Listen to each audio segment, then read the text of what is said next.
60 రోజుల్లో మీతో ఇంగ్లీష్ అద్భుతంగా మాట్లాడిస్తాం. వెంటనే కాల్ చేసి జాయిన్ అవ్వండి. నమస్తే రమగారు. నమస్తే జయ. రమగారు, ఏదైనా కొత్త సిరీస్ స్టార్ట్ చేద్దామా? చిన్న సిరీస్ చేద్దాం. పెద్ద పెద్దవి చేసినా బోర్ కొడుతుందేమో అనుకుంటున్నాను జయ. నేను అట్లా ఏముండదు రమగారు. మీరు స్టోరీ అంటూ చెప్పారు అంటే అది పెద్దదైనా చిన్నదైనా సిరీస్ అయినా కథ అయినా సింగిల్ ఎపిసోడ్ అయినా బాగానే ఉంటుంది. ఇంకా అంతే. సరే చేద్దాం. అయితే 4 ఎపిసోడ్ సిరీస్ చేద్దాం. ఓకే అండి. కొయ్య గుర్రం. బాగుందండి పేరు. కీలు గుర్రం కథ ఒకసారి చెప్పుకున్నా. ఒక రవ్వ దగ్గర పంచకళ్యాణి ఒకటి చెప్పారు. పంచకళ్యాణి అన్ని గుర్రాల స్టోరీలు చెప్తున్నారు. అలా అయ్యింది. పంచకళ్యాణి ఉచిత IVF IUI కన్సల్టేషన్, ఉచిత అల్ట్రాసౌండ్ స్కాన్. 49 అంటే సంతానం, 49 అంటే సంతోషం. భలే కదా, ఎంత బాగుందో. కానీ అందులో పంచకళ్యాణి వ్యవహారం చాలా తక్కువ. పంచకళ్యాణి కోసం వెళ్ళారు, మిగిలిన కథ చెప్పారు. ఇందులో కొయ్యగుర్రం వ్యవహారం చాలా ఎక్కువ. బాగుంది కథ, బాగుంటుంది. చందమామ కథే. పూర్వం ఒక ఊళ్ళోనట ఒక కమ్మరి ఒక వడ్రంగి ఇద్దరు ఉండేవాళ్ళు. కమ్మరి అంటే ఇనప పనులు చేసేవాళ్ళు. ఇనుప సామాన్లు చేస్తారు, కత్తులు కటార్లు గొడ్డళ్ళు అలాంటివి చేస్తారు కమ్మరి. వడ్రంగి అంటే కార్పెంటర్. సరే, వీళ్ళిద్దరు ఫ్రెండ్స్, కానీ తరచుగా వాదించుకునేవారు. నేను గొప్ప పనివాడిని అంటే నేను గొప్ప పనివాడిని అని. చుట్టుపక్కల ఏదైనా మాటలు మొదలుపెట్టి కొట్టుకు తెచ్చేవాడు. జనాలంతా అన్నారు, మీరు కొట్టుకు చావటం ఏమిట్రా, రాజుగారి దగ్గరికి వెళ్ళి తీర్పడగండి, మీ ఇద్దరిలో ఎవరు నేర్పరో ఆయన చెప్తాడు. వీళ్ళు పోయారు రాజుగారి దగ్గరికి. ఇప్పుడు ఇద్దరు ఒకే రకపు పనివాళ్ళు అనుకో, ఇద్దరు వడ్రంగులు అయితే ఎవడిది వర్క్మెన్షిప్ బాగుందో చెప్తారు. వాడిదో రకం పని, వీడిదో రకం పని. సంగీత పాటగాడికిను నాట్యగత్తకి పోటీ ఎలా పెడతారు? అంతే కదా, ఎవరి గొప్పతనం వాళ్ళదే.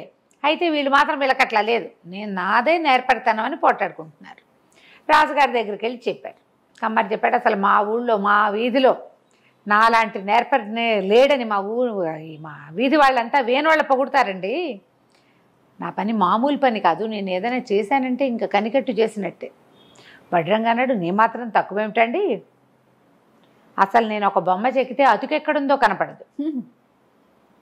నేను చాలా ఇది, నాలాగా చేసేవాడు అసలు మన దేశంలోనే లేడు, నాదే నేర్పడతాను అంటే. రాజు అన్నాడు, మీరు నోటో మాట్లాడితే నాకేమర్థమవుతుంది, నోటి మాటలు. చెరుకో వస్తువు చేసు పట్టురండి. పట్టుకొచ్చాక అప్పుడు చూసి ఎవడిది గొప్ప పంతనమో చెప్తాను. ఒక 20 రోజులు సమయం తీసుకున్నారు.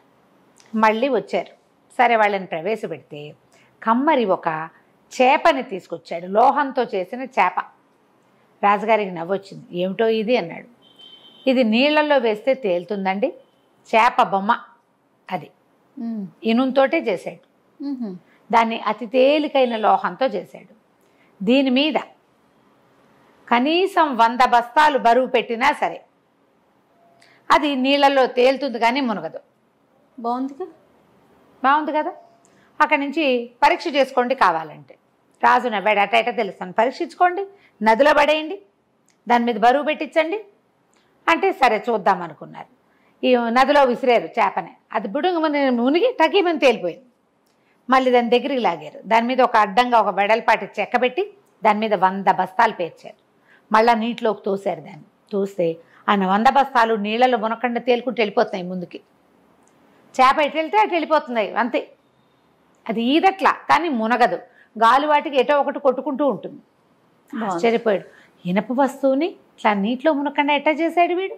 సబ్మెరైన్లు చేస్తారు కదా, మునుగుతుంది. ఇప్పుడు పడవలు చేస్తారా, పడవల్లో కూడా ఒక టెక్నాలజీ కదా మునక్కండా ఉండటం. చాలా ఆశ్చర్యపోయాడు రాజు. శభాష్ అన్నారు, నీలాంటి వాడివి నువ్వే అన్నారు. అక్కడి నుంచి వడ్రంగి వచ్చాడు. అతను చేసి పట్టుకొచ్చిన బొమ్మ చూసి ఆశ్చర్యపోయారు అందరూ. డాక్టర్ గారు అన్నాడు, డాక్టర్ గారి పేరు వస్తుంది చూడు నాకు, మత ఎక్కడో ఉంది. రాజుగారు అన్నారు, ఇదేమిటి పిల్లలు ఆడుకునే బొమ్మ తెచ్చావు, ఇది పిల్లలు ఆడుకునే కొయ్య గుర్రం అన్నాడు.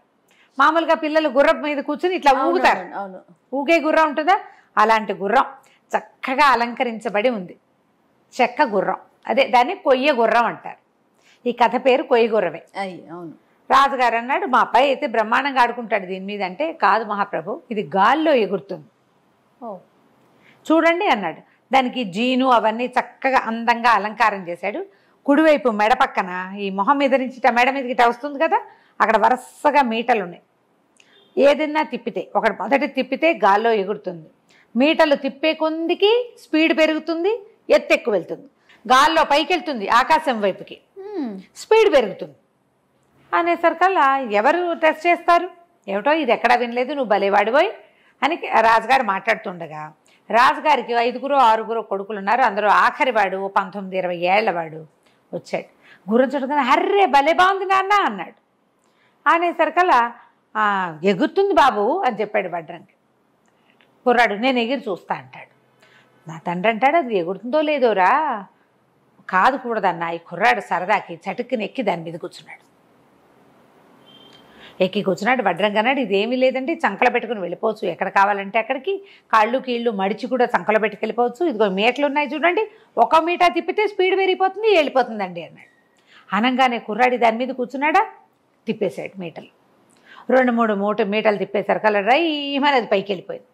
రాజుగారు చూస్తూనే ఉన్నాడు, కుర్రాడు ఎగిరిపోయాడు. జనాలంతా హాహాకారాలు చేశారు. ఏం పర్వాలేదండి, మీటలు వెనక్కి తిప్పడం తెలిసింది అబ్బాయి గారికి, వెనక్కి తిప్పితే తగ్గిపోతుందని చెప్తేనే వస్తాడులేండి అన్నాడు. అంతే కదా. ఈ కుర్రాడు పైకి ఎగురుతుంటే వాడు చక్క చద్దన్నం తినేసి సిద్ధంగా ఉన్నాడు. వాడికి ఆకలి రోకలి ఏం వేయలేదు, ఎగిరిపోతుంటే ఇక భయం వేయలేదు వాడికి. నువ్వు పడిపోతావని తండ్రి చెప్పినా ఈ వడ్రంగి ఏమన్నాడు, అసలు దీని నుంచి పడే ప్రసక్తే లేదు, సుఖంగా ఉంది సీటు, అది పక్కకి వరగదు, ఎలా వెళ్తుందో అటాగే వెళ్తుంది. అలాగే పైకి వెళ్తుంటే కిందకు చూస్తే ప్రపంచం చిన్నదైపోయి స్పీడ్కి ఆ గాలికి ఆ మబ్బుల్లో తేలుతుంటే కుర్రాళ్ళకి ఉత్సాహంగా ఉండదు. వీడు అత్యుత్సాహంతో అన్ని మీటలు తిప్పేసి ఎక్కడికో వెళ్ళిపోయాడు. అంతే. ఇక వాడు అటు ఇటు చూడలేదు. బాగా కొన్ని గంటలు గడిచిపోయాక ఆకలేయటం మొదలుపెట్టింది. సరే ఎగిరాం, ఎక్కడో చోట దింపుకుని ఆకలి తీర్చుకుంటే సరిపోతుంది. అక్కడి నుంచి 1 మీటర్ వెనక్కి తిప్పేశాడు. స్విచ్లు మీట అంటే వెనక్కి వేసేసాడు. స్విచ్లు టకా నొక్కేసరికల్లా అది మెల్లిగా స్లో అయ్యింది. తర్వాత దిగడం మొదలుపెట్టింది. చివరికి ఓ ఊళ్ళో దిగింది. సరే వీడేం చేశాడు, దాన్ని ఇట్లా కాళ్ళు కొంచెం దగ్గరగా మడవచ్చు, వాడు చెప్పాడు కదా మడిచి చంకలో పెట్టుకోవచ్చు అని. ఈ గుర్రం బొమ్మని చంకలో పెట్టుకుని ఆ ఊళ్ళో తిండికి ఏదైనా వెతకడానికి బయలుదేరాడు. వెళ్తే కాస్త ముందుకెళ్ళేసరికల్లా ఒక గుంపు సమూహం నుంచున్నారు. అందరూ ఇట్లా ఆకాశంలోకి చూస్తున్నారు. వీడు కూడా పైకి చూశాడు, అక్కడ ఏం కనపడలేదు. మొత్తగా ఆకాశం ఏం చూస్తున్నారండి అన్నాడు. రాజుగారు వెళ్ళారన్నాడు కింద ఉన్నవాడు. తెల్లపాడు రాజుగారు మబ్బుల్లోకి వెళ్ళటం ఏమిటి, మహా అయితే మనలాగా ఒక గుర్రం ఉండాలి ఆయనకి అనేసరికి ఒకళ్ళిద్దరు వీడేదో పిచ్చి మాటలు మాట్లాడుతున్నాడు, వాడేదో చెప్తున్నారనుకున్నాడు. 3-4 అడిగాడు. రాజుగారు ఇప్పుడే వెళ్ళారు, దిగొస్తారేమోనని చూస్తున్నారు. మబ్బుల్లో గిట్టపోతాడయ్యా రాజుగారు అని అడిగితే ఎవడో ఒకడు ఆ పక్కనే ఉన్న ఒక బన్నుల కొట్లోకి వెళ్తూ, వీళ్ళు కూడా ఏ ఊరు అబ్బాయి ఏమిటి మంచి బట్టలు అవి బాగా వేసుకున్నవే, మీ నాన్న ఏం చేస్తాడు ఇలా అడుగుతూ రా టీ తాగుతూ కానీ వీడిని వెంబడి పెట్టు తీసుకుపోయాడు. తీసుకెళ్ళి ఏం చెప్పాడంటే ఆ ఊరు రాజుగారికి మహాద్భుత సౌందర్యవతైన ఒక కూతురు పుట్టింది. పిల్ల ఎంత బాగుందో అనేవాళ్ళు అందరూ. అట్టా బాగుంది అంటే ఆయనకి నచ్చేది కాదు. మా పిల్లకి దిష్టి తగిలితే వీళ్ళంతా చూస్తున్నారనిపించేది. ఎవరైనా తన కూతురు కేసు చూస్తే నచ్చదు. కొన్ని టిపికల్ క్యారెక్టర్లు ఉంటాయి. అందుకని పిల్లని ఎవ్వరికంటా పడకుండా ఎక్కడైనా దాచాలనుకున్నాడు. అందుకని మబ్బుల్లో మేడగట్టించి మేడలో పెట్టాడన్నాడు. వీడన్న కుర్రాడికి ఆశ్చర్యం వేసింది, మన రాజుగారి అబ్బాయికి. మబ్బుల్లో మేడలు ఎట్ట కడతారండి అన్నాడు. అబ్బాయి మామూలు మేడ కాదు నాయన, అది మంత్రాల మేడ. సిద్ధుడు ఒక ఆయన రాజుగారి మనసును తెలుసుకుని ఆయనకి సహాయం చేశాడు. మబ్బుల్లో బ్రహ్మాండమైన మేడ కట్టారు. రాకుమారి అక్కడ ఉంటుంది, తండ్రి వెళ్ళి చూసుకొచ్చుకుంటూ ఉంటాడు. పిల్ల ఒక్కతే ఉంటుంది, దాని అవసరాలన్నీ తండ్రి అన్నీ మోసుకెళ్ళిపోతాడు. రోజు వెళ్ళొస్తాడు, పిల్లతోటి స్పెండ్ చేసి వస్తాడు. ఆ అమ్మాయి అక్కడి నుంచి కిందకు చూస్తూ ఉంటుంది. రాజుగారు వెళ్ళేటప్పుడు చూస్తారు, వచ్చేటప్పుడు చూస్తారు. సిద్ధుడు ఇచ్చిన అంజనం సహాయంతో ఈయన రోజు పైకి వెళ్ళి పైకెదకు వచ్చేస్తుంటాడు. అనేసరికల్లా వీడికి ముందు తిండాసక్తి పోయింది. మబ్బుల్లో మేడ, అందులో ఒక అందమైన పిల్ల, అదేమిటో చూడాలి. పైగా ఆయన ఏం రాసుకుని ఇప్పుడు తనంటే గుర్రం ఎక్కొచ్చాడు, ఈయన ఎట్లా వెళ్తాడు? వాళ్ళ రహస్యం వాళ్ళ దగ్గర ఉంటే మనకుంది కదా రహస్యం. సరే ఏం చేశాడు, అతను ఒంటి మీద ఉన్న ఒక వస్తువుల్లో ఒక బంగారపు వస్తువు అక్కడెక్కడో ఊళ్ళో అమ్మేసి డబ్బులు జేబులో పెట్టుకున్నాడు. ఓ పూటకోళ్ళమ్మ ఇంటి దగ్గర చేరాడు. ఏం చేశాడు, చక్క సాయంకాలం సుష్టుగా భోజనం చేసి చీకటి పడి జనం అంతా మాట మణిగిన తర్వాత ఏం చేశాడు, చక్కగా గుర్రం ఎక్కి రయ్యమని పైకి వెళ్ళాడు. పైకి వెళ్ళి ఇక ఈ రాజ్యం చుట్టుపక్కల ఉన్న మబ్బులన్నీ మెల్లిగా చూడడం మొదలుపెట్టాడు. మబ్బుల్లో నిజంగానే సౌధం కనపడింది. దగ్గరికి వెళ్ళేసరికల్లా ఈ మనిషి వస్తున్న సద్దు చూసి రాజకుమారి ఏమనుకుంది, నాన్న చీకటి పడి వస్తున్నాడు అనుకుంది. తలుపు తీసి చూస్తే నాన్న లేడు. అక్కడ ఒక కొయ్య గుర్రం, దాని మీద టీవీగా నుంచున్న ఓ 19-20 ఏళ్ల కుర్రాడు. ఆ పిల్ల ఈ మధ్యకాలంలో మగపిల్లల్ని చూడలేదు, ఇన్నాళ్ళలో అయింది, కింద నుంచి వచ్చేసింది కదా. కొంచెం సిగ్గుపడింది, ఎవరు నువ్వు ఏమిటి అని కనుక్కుంది. లోపలికి రమ్మంది. గుర్రంతో సహా లోపలికి వెళ్ళాడు. ఆ పిల్లకు 16-17 ఏళ్ళు ఉంటాయి, వీడికో 19-20 ఏళ్ళున్నాయి. ఇద్దరు కబుర్లు చెప్పుకోవటం మొదలుపెట్టారు. దానికి తిండి తిప్పలు అన్నీ ఉన్నాయి కదా పైన, ఏదో ద్రాక్ష రసం పోసి ఇచ్చింది. అక్కడి నుంచి ఆ వీడికి మనసు ఇచ్చేసింది. ఆ రాత్రి అక్కడే ఉండిపోయాడు వాడు. తెల్లవారి రాజుగారు వచ్చే సమయానికి దిగెళ్ళిపోయాడు. ఆ గుర్రం ఎగురుతుంది. పనిమాల ప్రతి వాళ్ళు ఆకాశంలోకి ఏం చూస్తారు, ఏ చెట్ల వైపుకో వెళ్ళిపోతే కనపడ్డు, పెద్దగా చూడలేదు ఎవరు. రాజుగారు కొంచెం వెలుగుండాక వచ్చి 10 గంటలకో 9 గంటలకు వచ్చాడు. ఆయనకి ఇట్లా సౌధం లోపలికి వస్తుంటేనే ఏదో వాసన వచ్చింది, సెంటు వాసన. కుర్రాడు రాకుమారుడు కదా, వీడికి ఏదో చిన్న అత్తర్లవి రాసుకునే అలవాటు ఉంది. ఎవరో వచ్చారు. అక్కడి నుంచి నా మెల్లిగా ఇల్లు సామాన్లు అన్నీ చూస్తే సోఫాల మీద కూర్చున్న గుర్తులు, మంచం మీద 2 మనుషులు పడుకున్నట్టుగా గుర్తు కనపడింది. ఆయన అప్పుడప్పుడు ఒక పని మనిషిని తీసుకొచ్చి శుభ్రం చేయించేవాడు, తనతో పాటు తీసుకొచ్చి. ఎవ్వరూ రాలా, నిన్నెవరు రాలా, మొన్నెవరు రాలా, ఇవాళ నేను వచ్చేసరికి ఎవరో ఒకడు మనిషి వచ్చిన ఇది ఉంది. ఎవరు వచ్చి వెళ్తున్నారో తెలియలేదు. ఆయన కూతురు మొహంలో వింత కాంతి కనపడేదానికి. దానికి మంచి నిన్న సాయంత్రం అంతా ఎవరితోటో సరదాగా స్పెండ్ చేస్తే పిల్లలు ఉత్సాహంగా ఉండరు మర్నాటి పొద్దుటికి. ఈ పిల్ల మొహంలో కనపడిన ఉత్సాహం చూస్తే ఆయనకి ఎవరో మగపిల్లవాడే వచ్చాడని అనుమానం వచ్చేసి ఏదో ముభావంగా మాట్లాడి కిందకు వచ్చేసాడు. వచ్చి తన సైన్యం వీళ్ళందరికీ చెప్పాడు, ఎవరో వచ్చి వెళ్తున్నారు, ఎవరికైనా మాయమంత్రం తెలిసిన వాడు ఎవడో అయ్యి ఉండాలి, ఎట్లా పట్టుకోవాలి. ఆ రోజు నుంచి ప్రయత్నం చేయటం మొదలుపెట్టారు. మనవాడు రోజు చీకటి పడి వెళ్తాడు, తెల్లవారేసరికి వచ్చేస్తాడు. ఆయనకు తెలుస్తోంది రోజు వస్తున్నాడు అని. ఏమీ చేయలేకపోయాడు. దీనికి ఏదైనా ఒక ప్లాన్ ఆలోచించమని మంత్రికి చెప్పాడు. తర్వాత ఏమైందండి? రాజుగారు మంత్రి చెప్పాడు, మన వాళ్ళు యోధులు 4 ఉన్నారు కదా, వీళ్ళు 4 కాపలా పెట్టి రండి అన్నాడు. ఎక్కడక్కడ పైన కోణం పైన ఆకాశంలో మబ్బుల్లో. సరే, బ్రహ్మాండమైన యోధులు 4 ఉంటే ఆ 4 తీసుకెళ్లి కాపలా పెడితే రాత్రి అబ్బాయి వెళ్ళాడు, వచ్చాడు, వాళ్ళు నిద్రపోయారు. వాళ్ళకి రాత్రి నిద్ర అలవాటు. 12 అయ్యాక వాళ్ళు పడుకున్నారు. అప్పుడెవరు వస్తారని 12 గంటలకు రాకుమారుడు వెళ్ళాడు. పిల్ల తెల్లవారేదాకా అతనితో స్పెండ్ చేసి నాన్న వచ్చేసరికి ఇంకా నిద్ర మంచం మీదే ఉంది. అబ్బాయి తెల్లవారంగానే వెళ్ళిపోయాడు. దాంతో ఈయన కొళ్ళు మండిపోయింది. ఏం చేయాలో తెలియలా. యోధులు నిద్రపోతే పూట పూట ఆ యోధులను తీసుకెళ్ళి రాకుమార్తె దగ్గర పెట్టేటువంటి మళ్ళీ లేనిపోని కొత్త తంట. దాంతో మంత్రి అన్నాడు, ఓ పని చేద్దాము, మెత్తటి రంగు పొడి చేయిద్దాం, అది మొత్తం అంతా చల్లిరండి, ఆ రంగు ఎవడి బట్టలు కట్టుకుంటుందో చూద్దాం, ఊళ్ళో పరీక్ష చేద్దామన్నారు.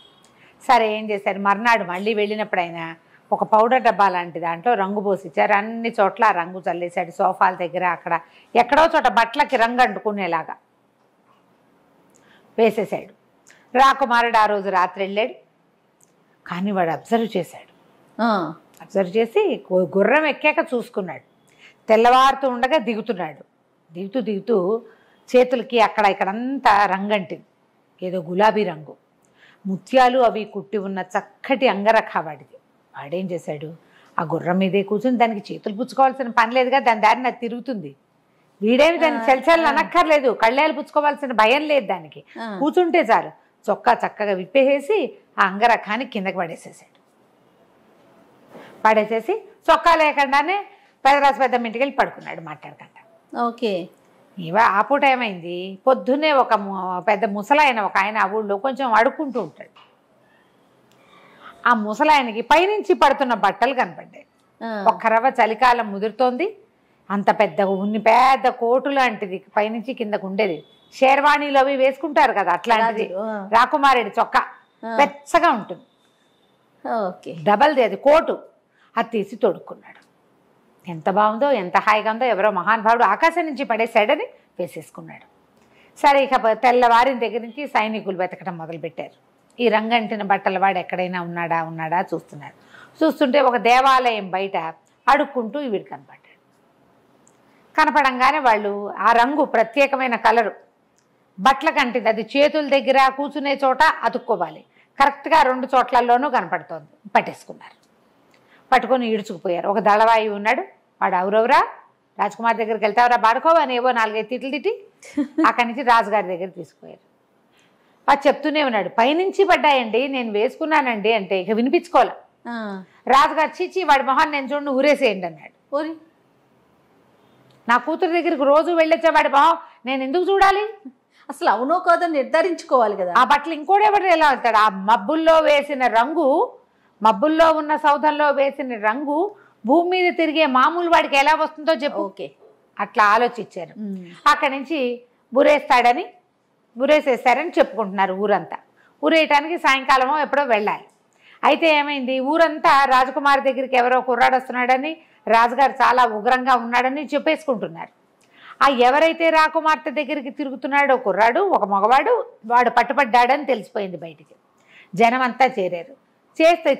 చేరించిన అయ్యో వీడెవడు ఉష్టడుక్కుని ముసలాడు, గుడి బయట అక్కడ కనిపిస్తాడు, దుకాణాల దగ్గర కనిపిస్తాడు, ఏదైనా చిన్న పన్నా పని చేసి 10 పావలా తీసుకునేవాడు, వీడు మబ్బుల్లోకి వెళ్ళటం ఏమిటి?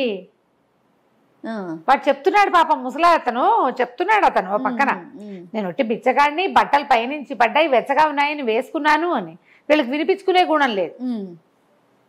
హ్యాట్ నోరు మూయండి, నోరు మూసుకుంటారు, ఇంకేం చేస్తారు? పైగా వాళ్ళు 4 10 మంది ఈ గుర్రాలు డెక్కల శబ్దంలో ఈ ముసలాడు పాపం ఏదో మాటలు చెప్పినా వినపడదు, చావదు. ఊరన్నారు. తీరా ఏమైంది, ఊళ్ళో అందరూ గుంపులు గుంపులుగా వెళ్తుంటే మనవాడు కూడా ఏమిటి ఏమిటి అని కనుక్కున్నాడు. కనుక్కుంటే రాజకుమార్తె దగ్గరికి మబ్బుల్లో సౌధానికి ఒకడు వెళ్తాట, వాడు దొరికేట, వాడికి ఊరిట అనగా నువ్వు తెల్లబోయాడు, అదే మనం ఇక్కడే ఉన్నావు, వీడెవడికో ఊరేశారని అతను ఏం చేశాడు, ఆ చంకలో ఈ కొయ్యగుర్రాన్ని పెట్టుకుని అక్కడికి వెళ్ళాడు. ఆ వచ్చే స్థానం ఎక్కడుందో అక్కడికి వెళ్ళేసరికల్లా ఆ ముసలి అతను ఏడుస్తూ నుంచునున్నాడు అక్కడ. బట్టలు ఒంటి మీద తన చొక్కా ఉండేసరికి వీడికి అర్థమైంది, ఓహో మనం చొక్కా పడేస్తే ఇతను వేసుకుని ఉంటాడు అని చెప్పేసి ఏమన్నాడు, ఆగండి ఆగండి, అతను మెళ్ళో తాడేసే టైంకి ఆగండి ఆగండి, ఆ ముసలతను కాదు అక్కడికి వెళ్ళింది, రాజకుమార్తె దగ్గరికి వెళ్ళేది నేను అని కేకలు పెట్టాడు. ఒప్పుకున్నాడు గట్టిగా. పాపం వృధాగా ఒక ముసలతను చనిపోతున్నాడు కదా, పెద్దవాడు, తండ్రి వయసు వాడు. కేకలు పెట్టేసరికల్లా ఆగారు. ఒక దళవాయి పరిగెత్తుకుంటూ రాజుగారి దగ్గరికి వెళ్ళి, వాడు ఎవడో కుర్రాడండి, వాడేమో తను వెళ్ళానంటున్నాడంటే పట్టుకొని రావాడిని అన్నాడు. మరి ఈ ఆజ్ఞలు రావాలా? ఈ ఆజ్ఞలు వచ్చే లోపల మనవాడు గుర్రాన్ని సరిగ్గా చేసుకుని మీటలు చెప్పేసి గుర్రం ఎక్కి ఎగిరిపోయాడు. చూస్తుండగానే గుర్రం ఎగిరిపోయింది. చూశారు అందరూ. చూసేసి అవరవరా వీడు ఎగిరిపోయాడు, మా ఊళ్ళో సౌధాన్లోకి మీరు వెళ్ళండి, పదండి పదండి అన్నారు. ఇవేమీ పక్క పక్కన ఉండవు కదా, ఈ వజ్రస్థానాలు అక్కడెక్కడ ఉంటాయి, రాజుగారి ఇల్లు ఇంకెక్కడ ఉంటుంది, ఈ గుంపంతా పోవాలి, రాజుగారు బయటికి రావాలి, బోల్డ్ ప్రోటోకాలు. ఈ వ్యవహారం అంతా ముగిసేసరికి మనవాడు సౌధానికి వెళ్ళిపోయాడు పైకి. అది ఎగిరిపోతుంది క్షణాల్లో. అదే కదా, ఎగిరి పరిగెత్తుకుంటూ పైకి వెళ్ళిపోయి ఆ అమ్మాయికి ఏమన్నాడంటే, రాకుమారి మీ వాళ్ళకి తెలిసిపోయింది, నేనని చెప్పేసి వచ్చా, ఇక్కడ ఉండటం సేఫ్ కాదు, మీ నాన్నకి నిన్ను ఎవరైనా చూడడం కూడా ఇష్టం ఉండదు, అందుకే ఇక్కడ పెట్టాడు, మనుషుల్ని చూడనివ్వకుండా, నాతో పెళ్ళికి వెళ్ళి ఏం చేయడు, వచ్చేయి మన ఇద్దరం పెళ్లి చేసుకుందాం మా ఇంటికి వెళ్ళి అంటే. ఆ అమ్మాయి వెళ్ళిపోతా వచ్చేస్తానండి. అమ్మాయి ఎలా వెళ్ళిపోయిందండి అని అడక్కు నువ్వు, ప్రేమల్లో ఇలాగే వెళ్ళిపోతారు, తర్వాత ఆలోచిస్తారు జయ. ఈ ముందు ఆలోచించకుండా తర్వాత ఆలోచించే కథలు పూర్వకాలం నుంచి ఉన్నాయి, కాదనేందుకు ఇంకేం లేదు. అంతే, శాశ్వతంగా కలిసి ఉండాల్సింది వీడితో. నాన్న గంగలో దూకనే మనకెందుకు, ఎక్కేసింది గుర్రం. ఇద్దరు కలిసి గుర్రం ఎక్కి రైమని వచ్చేసారు.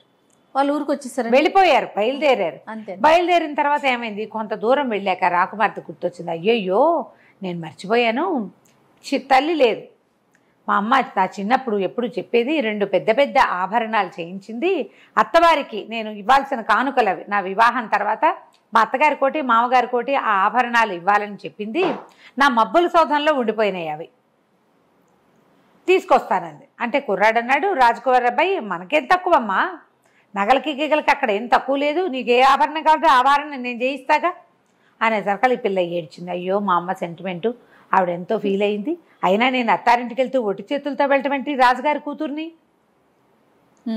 రాజుగారికి ఒక కంఠాభరణం, రాణిగారికి ఒక నడు ఆభరణం ఇవ్వాలి, అవి నేను మనం వెళ్ళి తీసుకొద్దాం పదవా. సరే అబ్బాయి ఏమన్నాడు, నేను ఇక్కడే ఉంటాను, నువ్వు వెళ్ళరా, ఇదిగో గుర్రం. ఓరే, తను వెళ్ళకూడదు, వెళ్ళకుండా ఏమన్నాడు, నాకు ఎలాగో ఆకలిస్తుంది, ఇక్కడ ఏమైనా పళ్ళు కాయలు ఉన్నాయేమో చూస్తాయి. ఎంత 5 నిమిషాల్లో వెళ్ళి 5 నిమిషాల్లో వచ్చేస్తాం. ఓకే. ఈ లోపల నీళ్లు పళ్ళు అవి వెతుకుతాయి. ఇక్కడ నువ్వు వెళ్ళిరా అన్నాడు. అనేసరికల్లా అమ్మడు చక్కగా మీట్లు అన్నీ తిప్పుకుని స్పీడ్ పెంచుకుని వెళ్ళింది. తెలుసు దానికి దాన్ని ఎట్లా వాడాలో. రాకుమార్తెకి తెలుసు పాపం, రోజు చూస్తోంది కదా. చక్కగా రయ్యమని మబ్బుల సౌధంలోకి వెళ్ళింది. కింద ఏం జరిగింది? కుర్రాడు మబ్బుల సౌధంలోకి వెళ్ళాడు. మీరు వెళ్ళండి అని చెప్పారు కదా రాజుగారికి. ఈయన కూడా వెళ్ళాడు. ఈయన వెళ్ళేసరికల్లా ఈయన వెళ్ళి ఇల్లంతా వెతికి పిల్ల లేదని మాయమైపోయిందని ఆయన అర్థం చేసుకునేసరికి తలుపు తీసుకుని లోపలికి వచ్చింది గుర్రంతో సహా. రాగానే కూతుర్ని పట్టేసుకున్నాడు ఆయన. ఎవరెవరా నువ్వు ఇట్లాంటి పని చేస్తావా, పద ఇంటికి వెళ్ళిపోదామని ఆ అమ్మాయి చేతులు పుచ్చుకుని ఈడ్చుకుని తీసుకుపోయాడు కిందకి. గుర్రం అక్కడే ఉండిపోయింది. అయ్యో. ఇంకా మబ్బుల్లో సౌధం ఎందుకు, ఈ సౌధాన్ని దించేయండి అంటే ఆ సిద్ధుడు ఇచ్చిన అంజనం ఏదో విద్యేసి సౌధాన్ని కిందకి దించేశారు. గుర్రము ఆ సౌధంతో పాటే వీళ్ళ దగ్గరే ఉండిపోయింది. అమ్మాయిని కిందకి లాక్కొచ్చేసరికి ఇన్ని రోజుల నుంచి ఆయనకి ఆ పిల్ల 12వ ఏట నుంచి పెళ్లి సంబంధాలు వస్తున్నాయి. 17వ ఏడు వచ్చింది. ఎప్పుడు పెళ్లి గురించి ఆలోచించాలి. అయితే ఈయనకి కొద్దిగా దూరంలో ఉన్న ఒక సామ్రాజ్యానికి రాజకుమారుడు ఈ పిల్ల సౌందర్యవతి అని విని తమ ఊరు నుంచి ఒక రాయసగాన్ని పంపించి దీన్ని మన ఉద్యానవనంలో అక్కడ తిరిగేటప్పుడు చూసి బొమ్మ గీయించుకున్నాడు. ఒక్కొక్కరికి ఒక్కో తెలివితే అదే ఆ బొమ్మతో ప్రేమలో పడి ఆ పిల్లని పెళ్లి చేసుకుంటానని వీళ్ళకి కబురు చేశాడు. రాజుగారు ఒప్పుకోలే. ఆయనకి తన కూతుర్ని ఎవరైనా చూసారంటే ఓర్చుకోలేడు ఆయన. పిల్లని ఇవ్వనన్నాడు. కానీ ఇప్పుడు ఏమనిపించింది, ఇప్పుడు పెళ్లి చేసేయాలి. లేకపోతే వాడు ఎవడో మళ్ళీ వచ్చాడంటే అప్పుడేం చేస్తాం, కొంప మునిగిపోతుంది. అందుకని ఏం చేశాడు, ఈ మంత్రి సామంతులు తర్వాత ఈ సైన్యాధిపతులు దళవాయిలు అందరి సలహాతోటి మనకేం తక్కువ అండి, వాళ్ళ అబ్బాయికి ఇచ్చేద్దాం, వాళ్ళు అడిగారు కదా, రాజకుమారిని కొన్నాళ్ళు మన దగ్గర ఉంచుకుని మన రాజ్యం రేపొద్దున వాళ్ళకే ఇస్తాం, కొన్నాళ్ళు ఇక్కడ ఉంచుకుంటాం, కొన్నాళ్ళు అక్కడికి వెళ్తుంది, వద్దనుకుంటే అసలు అబ్బాయిని ఇక్కడే ఉంచుకుందాం అని చెప్పి ఒప్పించారు. వెంటనే ఆ రాజ్యానికి ఉత్తరం రాశారు. ఉత్తరం రాసి మా పిల్లకి పెళ్లి చేద్దాం అనుకుంటాం, మీకు ఏమైనా అభ్యంతరాలు ఉన్నాయా, మీకు ఆసక్తి ఉందా, మీ ఉద్దేశం ఏమిటి అని. అక్కడి నుంచి ఉత్తరం వచ్చింది, రెడీగా ఉన్నాం, మీరు ఎప్పుడు రమ్మంటే అప్పుడు వస్తామని. బాగుంది. వీళ్ళు కొయ్య గుర్రాలు అవి లేవు వాళ్ళ దగ్గర, వాళ్ళు మామూలు రోడ్ల మీద రావాలి రథాలు వేసుకుని. సరే ఈ యువరాణిని కదలనివ్వాలి. ఈ యువరాణికి ఆ అబ్బాయి ఎక్కడున్నాడో తెలియదు. ఎట్లా తెలుస్తుంది, ఆకాశ మార్గంలో తోటలో దిగారు వాళ్ళు. ఏ తోటో ఏంటో ఏమీ తెలియదు. ఆ కుర్రాన్ని గుర్తుపట్టగలిగేవాడు ఎవ్వడూ లేడు. ఈ అమ్మాయికి దారి తెన్ను తెలీదు. ఏడుచుకుంటూ కూర్చున్నది, ఏం చేయాలో తెలియక. ఆభరణాల పిచ్చితోటి వెనక్కి వచ్చాను. అబ్బాయి ఏమో అక్కడ ఉండిపోయాడు. అక్కడ ఉన్నవాడు ఎప్పటికీ రాకుమార్తె రాల. అయితే ఇక వాడికి ఏమైంది, చీకటి పడిపోయింది, రాత్రి తెల్లవారిపోయింది, కళ్ళు కూరుకుపోతున్నాయి, ఆకలేసేస్తుంది. నడవగా నడవటం మొదలుపెట్టాడు పక్కకి. నడిస్తే ఏమైంది, అది తోట కాదు, ఏదో ఒక బంజరు బయలు, ఏవో చెట్లు. కొన్ని చెట్లకి భలే పళ్ళున్నాయి, కొన్ని ఎర్రటివి, కొన్ని ఆకుపచ్చటివి. ఏమనుకున్నాడు, ఆకుపచ్చకాయలు పచ్చివి, ఎర్రకాయలు పండువి అనుకున్నాడు. ఎర్రపళ్ళు కోసు తిన్నాడు. తీయగా ఉన్నాయో. తినగా వాడికి నిద్ర వచ్చేసింది. పడుకుని నిద్రపోయాడు. రాకుమారుణ్ణి వదిలిపెట్టి రాజకుమార్తె వెళ్ళిపోయింది. ఈ పిల్లాడు అక్కడక్కడ నడిచి ఏవో ఎర్రపళ్ళు కనపడితే కోసు తిన్నాడు. పొద్దున్నే లేచాడు, మెలకు వచ్చింది. మేము నిద్రపోయాడు కదా, లేచి చూసుకుంటే వాడికి తెలిసింది, ఏదో మొహం దొరకబెడితే ఇట్లా అన్నాడు, గడ్డం మొలిచినట్టు కనపడింది. తెలిసింది చేతికి. వాడు ఇంకా 19-20 ఏళ్ళ వాడి, అంత గుబురు గడ్డం వచ్చే అవకాశం లేదు వాడికి. ఓహో, ఇదేమిటో నాకు గడ్డం వచ్చేసింది, పైగా నిన్న రాత్రి లేదు, తెల్లవారేసరికి ఎటా వచ్చింది, అది గుబురుగా. అర్థం కాలేదు. మొహం తడివి చూసుకుంటుంటే తెలుస్తుంది. అక్కడేమి నీళ్లు నిప్పులు లేవు, అదేదో ఎడారి బంజరు బయలు, చుట్టూతో అంతా ఇసుక, ఒక దిబ్బలా ఉంది. ఆ దిబ్బ మీద ఉన్నాడు తను. పళ్ళ చెట్లు మాత్రం ఏవో కనపడుతున్నాయి. అందులోంచే కదా కొన్ని పళ్ళు కోసుకున్నాడు. కొన్ని ఎర్రపళ్ళు, కొన్ని ఆకుపచ్చ పళ్ళు ఉన్నాయి. ఆకలిస్తోంది, దాహం వేస్తోంది. కుర్రాడు ఏం చేశాడు, అటు ఇటు చూస్తే ఎవ్వరూ లేరు, పిట్ట పొరుగు లేదు, మనిషి ఉన్నట్టు లేదు. ఆలోచించి పళ్ళు తిందామని చేతులు చాపాడు. కానీ నిన్న రాత్రి గడ్డం లేదు, ఎర్రపళ్ళు తిన్నాం, పొద్దుటికి గడ్డం వచ్చింది. ఎర్రపళ్ళ వల్ల వచ్చిందేమో అని అనుమానపడి ఏం చేశాడు, ఈసారి నవనవలాడుతూ ఘుమఘుమలాడుతున్న ఆకుపచ్చటి పళ్ళు, అందులో పండుగ తెలుస్తున్నాయి, మంచి వాసన వస్తున్నాయి, అన్ని పళ్ళు కోసు తినేశాడు. కళ్ళు మూతలు పడిపోతున్నాయి అవి తినేసరికి. నిద్రపోయాడు. సాయంత్రం లేచాడు. లేచి కళ్ళు నులుముకుంటూ లేచి 2 అడుగులు నిలబడి 2 అడుగులు వేయబోయి ఒళ్ళు తూలిపోయి ఓ చెట్టుకేసి గుద్దుకున్నాడు. ఏమిటి ఇంత తల బరువు అయిపోయింది అని తల తడుముకున్నాడు. తల చాలా బరువుగా ఉంది. వాడికి తెలిసింది తన నెత్తి మీద కొమ్ములు వచ్చేస్తాయి.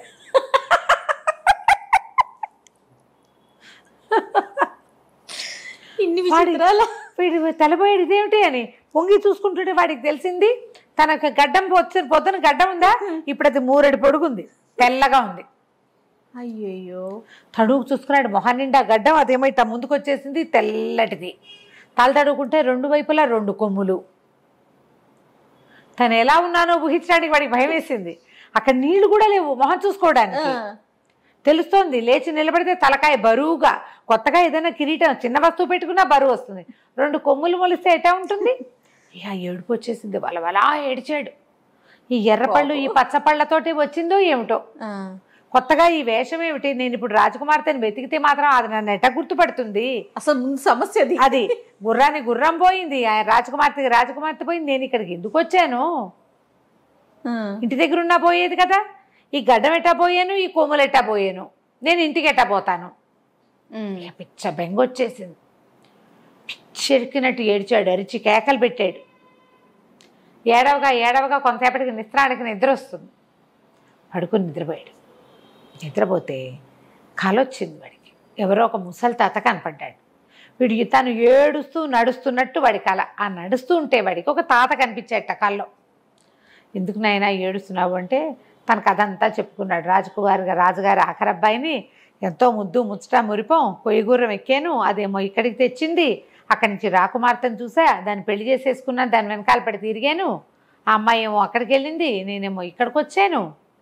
ఏం తిన్నానో, నేను తిన్న పళ్ళ వల్లే వచ్చిందో, నేనున్న ఏ చెట్ల కింద అయితే నేనున్నానో దానివల్ల వచ్చిందో తెలీదు, ఇంత 3 గడ్డం 2 కొమ్ములు, నన్ను అమ్మాయి గుర్తుపట్టలేదు, నేను ఇంటికి ఎట్టా వెళ్ళను పోని, అర్థం కావట్లేదని తెగ ఏడిచాడు. ఏడిస్తే ఆ ముసలాయన పాపం ఒళ్ళో కూర్చోబెట్టుకుని పిండి తలనివరి, నాయన ఏడబోకురా, నువ్వు తిన్న పళ్ళ వల్లే నీకు ఇది వచ్చింది, ఓ పని చెయ్యి, చెట్టుకి కొయ్యబోక, కింద రాలి పడిన పళ్ళు ఉంటాయి, ఎండిపోయి ఉంటాయి, పై పళ్ళు ఏమిటి నవనవలాడుతున్నాయి, ఎండిపోయి రాలిపోయిన పళ్ళు ఉంటాయి కింద, వాటిని ఏరుకో, అవి తిను, ఇది పోతాయి నీకు, అప్పుడు వెళ్ళిపో. ఇది భూతాల దిబ్బ, ఆ భూతాలు రోజుల తరబడి నిద్రపోతాయి, అవేవి మెలకుగా లేవు కాబట్టి నీ కథ నడుస్తుంది, నువ్వు అరిచి కేకలు పెట్టినా కూడా. అవి కానీ నిద్ర లేచాయో నువ్వు ఇబ్బంది పడతావు, నేను వెళ్ళనివ్వవు, ఇక అవి లేచే సమయం అయిపోతుంది, లేచి ఈ ఎండుపళ్ళు ఏరుకు తిని వెళ్ళిపో, గడ్డమాలు కొమ్ములు రాలిపోతాయని చెప్పాడు. పిల్లాడు మెలకు వచ్చింది, చూసుకున్నాడు రాజకుమారుడు. చూస్తే చంద్రుడు కనపడుతున్నాడు, ఇంకా వెన్నెలగా ఉంది, తెల్లవారుజాము. ఆ కను వెలుగులో నేలంతా తడమగా వాడికి చిన్నగా ఎండిపోయి ఇట్లా ఇలకర్చుకుపోయిన పళ్ళు కనపడ్డాయి. కొన్నివి కూడా ఉన్నాయి. ఏమీ మనిషి సంచారం లేని చోట వెన్నెల్లో కాస్త రంగులు కూడా తెలుస్తూ ఉంటాయి, సాచివేతగా కనపడతాయి. వీడేం చేశాడు, సరే చకచక అవి ఏరుకుని తిన్నాడు. అన్ని పళ్ళు ఎండువి, మీకు పళ్ళు ఉన్నట్టుగా ఎండు పెట్టంటే కొరుక్కు తినాలి చచ్చినట్టు. తినగా మెల్లిగా వాడికి కొమ్ముల తలకాయ బరువు కొంచెం తగ్గినట్టు అట్లా అనిపించడం మొదలెట్టి మొహం తడిమి చూసుకుంటే 3 లేదు, అది కొంచెం ఉంది. ఓహో తగ్గిపోతుంది అనుకున్నాడు. తెల్లారేసరికల్లా మొహము తల తడివి చూసుకుంటే నున్నగా తన చెంపలు, చిన్న గరుగడ్డం, వాడి చిన్న లేతగడ్డ, చిన్నపిల్లాడు కదా, 20 ఏళ్ళ వాడే కదా, నెత్తి మీద కొమ్ములు లేవు, జుట్టు గిట్టు అంతా మామూలుగానే ఉంది, అమ్మాయి అనుకున్నాడు. ఏం చేశాడు, చుట్టుపక్కల చూస్తే అక్కడక్కడ చిన్న మడుగుల్లాగా ఉన్నాయి, నీరేమి ఎక్కువ లేదు, నలకంత నీరే ఉండి కొద్దిపాటి నీరుండి అక్కడ తుంగ మొలిచి కనపడుతోంది. తర్వాత గడ్డి లాంటిది. వాడు ఏం చేశాడంటే అవంతా లాక్కొచ్చి దాంతో అంత బుట్ట లాంటిది అల్లుకున్నాడు. అల్లుకొని ఏం చేశాడు, ఈ పళ్ళు ఎండాక వాటి లక్షణం వేరే కదా, అందుకని ఆకుపచ్చ పళ్ళు ఎర్రటి పళ్ళు సగానికి కోసేసుకున్నాడు బుట్టలోకి. అక్కడంతా కిందంతా ఏరుకొని అవి ఆకలి తీరుస్తాయి, ఆ పళ్ళు నిద్ర హాయిగా పడుతుంది. పళ్ళు కనుక తింటే మళ్ళీ సేమే. అక్కడి నుంచి ఏం చేశాడు, ఎండు పళ్ళు పైదాకా ఏరు పెట్టుకుని అవన్నీ పుచ్చుకొని నడవడం మొదలుపెట్టాడు. ఇక ఆకలి వేసినప్పుడు 2 పళ్ళు తింటాం, నిద్ర వచ్చినప్పుడు ఆ ఇసుకలో పడుకోవడం, అదంతా ఎడారి బంజరు బయలు. ఇక నడవగా 7 రాత్రులు 7 పగళ్ళు నడిస్తే చిట్ట చివరికి వాడు ఒక రహదారికి చేరాడు. ఓ రోడ్డు దొరికింది. ఆ రోడ్లో నడవటం మొదలు పెట్టేసరికల్లా ఒక ఆయన గాడిద మీద ఎక్కి వెళ్తున్న ఒక ప్రయాణికుడు కనిపించాడు. ఆయన్ని అడిగాడు, బాబు ఇదే ఊరు, ఎక్కడ ఏ దారి ఏంటంటే, ఇటు నుంచి తూర్పుకి వెళ్తే ఒక నగరం, ఆ నగరం పేరు వీడి నా సొంత నగరం, నాన్న కోయగుర్రం మొదటి కథ ఎక్కడ మొదలైందో అక్కడ, అటు వెళ్తుంది. పడమటికి వెళ్తే రాజకుమార్తె, ఏ రాజకుమార్తెను తను ప్రేమించాడో అక్కడికి వెళ్తుంది. ఆలోచించి ఏమనుకున్నాడు, ఇప్పుడు ఇంటికి వెళ్ళాలన్నా నేను ఏ 15 రాత్రులు 16 పగళ్ళు నడవాల్సిందే, అదేదో ఇటు నడిచి చూద్దాం, కనీసం రాకుమార్తె కాకపోతే కొయ్యగుర్రమైనా దొరుకుతుంది. రెండింటిని పోగొట్టుకుని ఇల్లు చేరటం ఏమిటి, నేను రాజకుమార్తె లేకపోతే పోనీ ఒకవేళ దొరికితే అది కూడా సాధిద్దాం, గుర్రాన్ని వదిలిపెట్టకూడదు అని అనిపించి అక్కడి నుంచి ఈ పళ్ళు నోట్లో వేసుకుంటూ అప్పుడో ముక్క ఇటు నడవడం మొదలుపెట్టాడు. ఈ ఊరు వైపు నడవగా వీడికి దూరం నుంచి పెద్ద సైనిక పటాలం ఏదో వస్తున్నట్టు కనబడింది. తన దగ్గర బొట్ట ఉంది కదా, ఇట్లా భుజానికి పెట్టుకుని తగిలించుకున్నాడు, దానికి చిన్న దీని లాంటిది హ్యాండిల్ లాంటిది అల్లుకున్నాడు. అయితే ఏమైంది, ఈ పటాలం వాళ్ళతో రయ్యమని ఇతన్ని దాటి ముందుకెళ్ళిపోయారు. సైనిక పటాలం వెళ్తోంది, ఏవో బళ్ళు రథాలు కూడా ఉన్నాయి. అక్కడి నుంచి కొంచెం ఆగినాయి. ఆ రథాల్లో నుంచి ఒకడు దిగి, ఏ అబ్బి ఏమమ్ముతున్నావు, ఏం పళ్ళు అమ్ముతున్నావు అని కేకేశాడు. నేను అమ్మటం ఏంటి, నాకు దగ్గర ఏం లేవు అన్నాడు. అదేంటి ఆ బుట్టలో పళ్ళు కాదు అని అడిగాడు. అవే ఇవి అమ్మడానికి కాదన్నాడు. అమ్మడానికి కాదు, నేను తినడానికి తెచ్చుకున్నాను, అమ్మేందుకు కాదు, నేను అమ్మేవాడిని కానన్నాడు. 2 అడుగులు వేసేసరికల్లా ఏ బండిలోంచి వీడు దిగొచ్చాడో ఈ మనిషి, ఆ బండిలోంచి ఒక అతను ఎంతో కొంత ఇచ్చి తీసుకోండిరా ఏదైనా తినాలనిపిస్తుంది అన్న కేక. అక్కడి నుంచి ఒక 4 బంగారు కాసులు చేత్తో పుచ్చుకుని ఒక మనిషి దిగారు. ఆ 4 కాసులు పుచ్చుకుని దగ్గరకు వచ్చేసరికల్లా అతను అక్కడి నుంచి రావాలిగా. ఈ కుర్రాడితోటి మొదట వచ్చిన వాడు ఎవరు, ఏమిటి, ఏ ఊరు అని కనుక్కుని, మా రాజకుమారుడు ఈ దేశపు రాజకుమార్తెని వివాహం చేసుకోవడానికి వస్తున్నాడు, వాళ్ళ నాన్నగారు ఉత్తరం రాశారు, ఎప్పటి నుంచో ప్రేమిస్తున్నాడు, వివాహం చేసుకోవడానికి మేము తరలివెళ్తున్నాం, ఆహార పదార్థాల్లో పొరపాటున పళ్ళ బుట్టలు మర్చిపోయాం, అబ్బాయికి అన్నం తిన్నాక పళ్ళు తింటాం అలవాటు, బుట్టలు ఎవరైనా కనపడితే ఈత పళ్ళు ఖర్జూర పళ్ళు కనపడతాయి ఎడారుల్లో, అందుకని పళ్ళ బుట్ట కోసం చూస్తున్నాం, రాకుమారుడు కదా పళ్ళు లేవని తిట్టిపోస్తున్నాడు అనేసరికి వీడికి అనిపించింది, అమ్మా నేను ప్రేమించిన అమ్మాయిని పెళ్లి చేసుకోవడానికి వస్తున్నాడు, వీడి సంగతి చూడాలని ఏం చేశాడు, 4 ఎర్ర పళ్ళు 4 ఆకుపచ్చ పళ్ళు ఇచ్చేసాడు. పచ్చివి నిగనిగలాడేవి పళ్ళు, ఎండ్లు కాదు, ఎండువు కాదనమాట. ఆ 4 కాయలు తీసుకున్నాడు. డబ్బులు వద్దని అనకుండా అవి దట్టిలో పెట్టుకున్నాడు. డబ్బులు వాడికి ప్రయాణానికి అవసరపడతాయి, డబ్బులు లేవు కదా అబ్బాయి దగ్గర. తన దారిని తను నడవటం మొదలుపెట్టాడు. అక్కడి నుంచి ఈ పటాలం వాళ్ళు రాజకుమారుడు, అప్పప్ప ఏం పళ్ళు రా భలేగా ఉన్నాయని. ఇప్పుడు రాజకుమారుడి కోసం 4 అవి 4 ఇవి కొంటే మిగిలిన వాళ్ళు ఎందుకు నోట్లో వేసుకుంటారు, నోరు గట్టిగా మూసుకుని అబ్బాయికి ఇస్తారు కదా, మన బొట్టు వాళ్ళు అనుకో పంచుకుని తింటాం, రాకుమారుడి దగ్గర పంచుకునే అవకాశం వీళ్ళకి ఏముంది. తినేశాడు. తినేసి పండ్లో పడుకుని నిద్రపోయాడు. మనవాడు మెల్లిగా నడుస్తున్నాడు, వాళ్ళ బళ్ళు వెళ్ళిపోయింది. సరే రాకుమారుడు నిద్ర లేచాడు. నిద్ర లేచిన తర్వాత పెద్ద పెద్ద కేకలు పెట్టాడు. కేకలు పెట్టేసరికల్లా ఏమిటి ఎందుకో పిలుస్తున్నాడు, ఏదో అయిపోయిందని చెప్పి బళ్ళాపి జనాలు పరిగెత్తారు. తలుపు తీశారు. ఆ బండికి ఇట్లా లోపల ఇట్లా గూడు బండి, ఆ బయట నుంచి తలుపు తీసేసరికల్లా ఆ బండిలో ఏదో ఒక వింత మృగం కూర్చుంది. 2 కొమ్ములు, బారెడు గడ్డం. మన రాకుమారుడేమో 19-20 ఏళ్ళ వాడు, వాడు ఒక 25-30 ఏళ్ళ వాడు. వాడికి అసలు గడ్డమే లేదు కాబట్టి మనవాడికి కొంచెం స్లోగా పెరిగింది. వాడు ఆల్రెడీ మీసగడ్డాలు మొలిచిన వాడు, పెద్దవాడు కదా. వాడికి కొంచెం నవనవలాడే గడ్డం ఉంది, అది కాస్త మిలమిలలాడే గడ్డంకి ఇంత బారెడు పెరిగిపోయింది. 2 కొమ్ములు. అరిచి కేకలు పెడుతున్నాడు. జనం నిర్ఘాంతపోయారు. ఏమిటి ఏమైపోయింది అని. ఒరే నేనేరా మీ మొహాలు మండ, ఈ నెత్తి బరువేమిట్రా, నా నెత్తి మీద ఏదో అయిపోయింది, అద్దం పట్టరండి అన్నాడు. అద్దం పట్టుకొస్తే ఇంకేముంది, కేవని కేకేసి స్పృహ తప్పిపడిపోయాడు. ఇంకేముంది, ఏం చేయాలో తెలియలే. ఏం జరిగి ఇది అయ్యిందో అని ఆలోచించి, రాకుమారుడు మన ఫుడ్ కాకుండా తిన్నది ఏమిటి అని జనరల్గా ఆలోచిస్తాంగా. ఇది సరే ఆగారు. అక్కడ ఆగితే దూరంగా పళ్ళ కుర్రాడు నడిచొస్తూ కనపడ్డాడు. మన హీరో రాకుమారుడు. వీడు పరిగెత్తుకుంటూ పోయి బండి పట్టుకున్నారు. ఏరా అబ్బాయి ఏం పళ్ళు ఇచ్చావు మా రాకుమారుడికి, ఇటు అయిపోయాడంటే, ఏం పళ్ళు ఏమిటండి, నేను రోజు తింటున్నవే, వారం నుంచి నడుస్తున్నాడు నగరానికి వెళ్ళటానికి, నేను తెచ్చుకున్న పళ్ళే కాదుటండి ఇచ్చాను అన్నాడు. వాడికి తెలుసు ఇప్పుడు ఏం జరుగుతుందో, తనకు జరిగింది కదా. ఏమైందండి అన్నాడు. ఏమైందేంటి, మా రాజకుమారుడికి 3 తెల్లగడ్డం పెరిగింది, 2 కొమ్ములు వచ్చినాయి, అరిచేతి చంపేస్తున్నాడు, పెళ్ళి ఓ పక్కన, ఏం చెయ్యాలిరా అన్నాడు.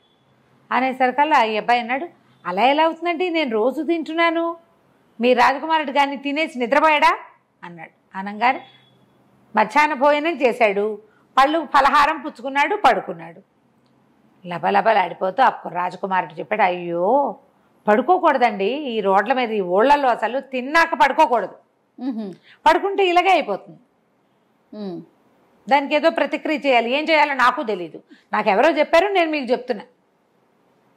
అక్కడి నుంచి వీళ్ళు ఏమనుకున్నారు, వెనక్కి వెళ్ళిపోవాలి, పడుకోవటం వల్లే, పళ్ళు తిని పడుకోవటం వల్లే ఇటు అయింది, వీడు ఇలా తెగ తిట్టుకున్నాడు, వీడు పని తిన్నట్టు తిన్నాడు, దుర్మార్గుడు పీడించేస్తున్నాడు ప్రయాణం అంతా, తెగ తిని ఇప్పుడు తెచ్చుకున్నాడు మీదకి, ఇప్పుడు ఏం చేయాలి, అక్కడికి వెళ్తే రాకుమార్తె వీడిని పెళ్లి చేసుకుంటుంది కొమ్ములతో, కొమ్ములు 3 తెల్లగడ్డంతో, వాళ్ళకి ఎట్లా చూపిస్తాం, మనం ఒక ఫోటో పంపించాం మా వాడి వీడియో అని, హీరో కాస్త పోయి ఇట అయ్యాడు, ఏం చేయాలి ఆలోచిస్తే వెనక్కి వెళ్ళిపోదామన్నారు.